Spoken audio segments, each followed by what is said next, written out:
ప్రైవేటుకు హారతి, జలహారతి పేరుతో నిన్న చంద్రబాబు మీడియా సమావేశం పెట్టి చాలా చాలా వివరణ ఇచ్చారు.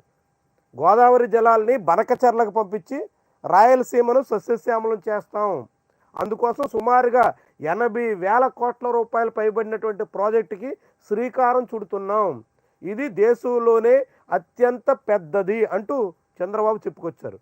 ఒకవైపు ఏమో ఆంధ్రప్రదేశ్లో ఆర్థిక పరిస్థితి అంతంత మాత్రంగా ఉందని ఆయనే చెప్తున్నారు. అప్పులు లేకుంటే రోజు గడవని స్థితి ఉందని ఆయనే అంటుంటారు.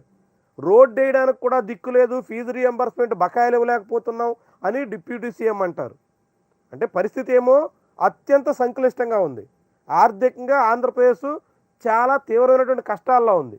కానీ చంద్రబాబు మాత్రం గాలిలో మేడలు కడుతున్నారా అన్న అనుమానం కలుగుతుంది. ఎందుకంటే ఆయన భారీగా అమరావతిని 50,000 కోట్ల రూపాయలతో నిర్మిస్తామంటారు, 80,000 కోట్లతో బనకచెర్ల గోదావరి నదుల అనుసంధానం ఒక ప్రాజెక్ట్ని నెత్తికెట్టుకుంటున్నామంటారు. అయితే ఇది మాత్రం కేంద్ర ప్రభుత్వ నిధులతో చేపట్టబోతున్నామంటూ చెప్పుకొస్తున్నారు. రాబోయే 3 నెలల్లోనే టెండర్లు పిలుస్తామని చెప్తున్నారు. అదే సమయంలో ఇక్కడ ట్విస్ట్ ఏంటంటే ఈ ప్రాజెక్ట్ని రాష్ట్ర ప్రభుత్వం ప్రైవేట్ వాళ్ళకి అప్పగించబోతుంది. పూర్తిగా కాంట్రాక్ట్ పద్ధతిలో ఇరిగేషన్ ప్రాజెక్టులు కూడా ప్రైవేటు వాళ్ళకి ఇవ్వడానికి చంద్రబాబు శ్రీకారం చుడుతున్నారు.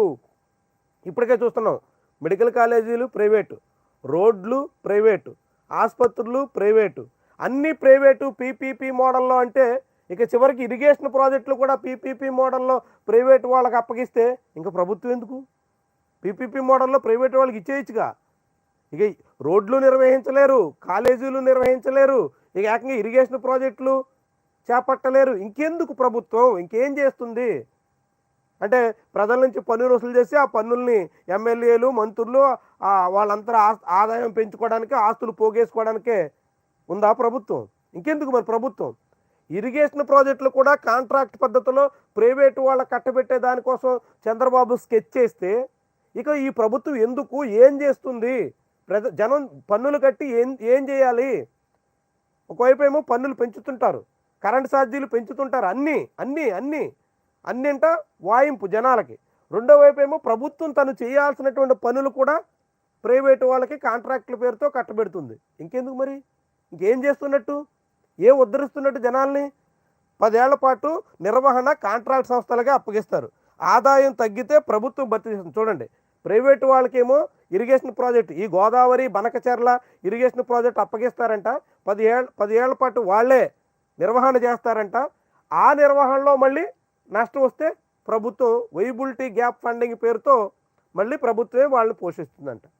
అంటే నష్టం వస్తే ప్రభుత్వం భరిస్తుంది, లాభం వస్తే ప్రైవేట్ వాళ్ళు తీసుకుంటారు. ఇది చంద్రబాబు విధానం. ఇదేనా ప్రభుత్వం చేయాల్సినటువంటి పని? ఇరిగేషన్ ప్రాజెక్టులు కట్టండి, నదుల అనుసంధానం చెయ్యండి, ప్రస్తుతం అనేక రకాలుగా నీటి ఎద్దడితో ఇబ్బంది పడుతున్నటువంటి రాయలసీమను పరిరక్షించండి, అందుకున్న మార్గాలు అన్వేషించండి. అంతే తప్ప మీరు నీటి ప్రాజెక్టులు జలహారతి అని చెప్పి మంచి పేర్లు పెట్టి, పేరేమో గొప్ప ఊరేమో దెబ్బ అన్నట్టుగా, పేరేమో భారీగా అందరినీ ఆకట్టుకునేలాగా పేర్లు పెట్టి దాని వ్యవహారం అంతా ప్రైవేటు వాళ్ళ చేతుల్లో పెడతాం, కాంట్రాక్ట్ సంస్థలకు అప్పగిస్తాం, వాళ్ళకి మళ్ళీ నష్టం వస్తే మేమే భరిస్తాం, లాభం వస్తే మాత్రం వాళ్ళు గుంజుకుని తీసుకెళ్తారు. అంటే ఇరిగేషన్ ప్రాజెక్టు కాంట్రాక్ట్కి ఇవ్వడం అంటే అర్థం ఏంటి? నిర్వహణ ప్రైవేట్ సంస్థ వాళ్ళు చేయడం అంటే అర్థం ఏంటి? అంటే ఇరిగేషన్లో ఉద్యోగాలు ఉండవు, ఇరిగేషన్ శాఖ నిర్వీర్యం అవుతుంది. ఇరిగేషన్ శాఖ ఉద్యోగాలు ఉండడమే కాదు, ఇరిగేషన్ వ్యవహారాల నిర్వహణ ప్రైవేట్ వాళ్ళకి అప్పగిస్తారు. నిన్న ఆయన మాట్లాడుతున్న నీటి సంఘాలు నీటి పన్ను సక్రమంగా వసూలు చేయలేకపోతున్నాయి అంటూ కూడా ముఖ్యమంత్రి నిన్న ప్రస్తావించారు. అంటే భవిష్యత్తులో ఈ జలహారతిలో భాగంగా గోదావరి జలాల్ని బనకచెర్ల వరకు తీసుకెళ్లే ప్రాజెక్టు ప్రైవేట్ వాళ్ళకి అప్పగిస్తారు, రైతులకు సాగునీరు కూడా ప్రైవేటు.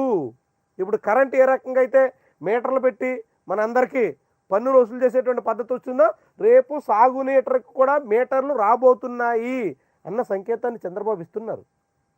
ఇది ఎక్కడ దారితీస్తుంది? రైతులకి నిజంగా ఉద్ధరణేనా? రైతులకి ఇది మేలు చేసే ప్రయత్నమేనా? రైతులకి ఇది ఆదుకునేటువంటి వ్యవహారమేనా? రాయలసీమ వెనుకబడితనాన్ని పారదోలే ప్రయత్నమేనా? మరి చంద్రబాబు ఏం చేస్తున్నారు? ఈ జలహారతి అంటూ పెద్ద స్థాయిలో ప్రచారం, కానీ అసలు గుట్టు విప్పితే అదంతా కాంట్రాక్టర్లకి ప్రైవేట్ వాళ్ళకి లాభాలు తీసుకొచ్చేటువంటి వ్యవహారం. ఏం సాధించాలనుకుంటున్నారు దీంతో? ఏమో చంద్రబాబు మాత్రం ఇది ఒక గేమ్ చేంజర్ అంటూ కూడా మాట్లాడుతున్నారు. నిజమే, గేమ్ చేంజర్. ఎవరికి? ప్రైవేటు వాళ్ళకి. వాళ్ళకి లాభాలు పెరుగుతాయి, వాళ్ళు భారీగా గుంజుతారు, రైతుల్ని ఇంకాస్త వేధిస్తారు.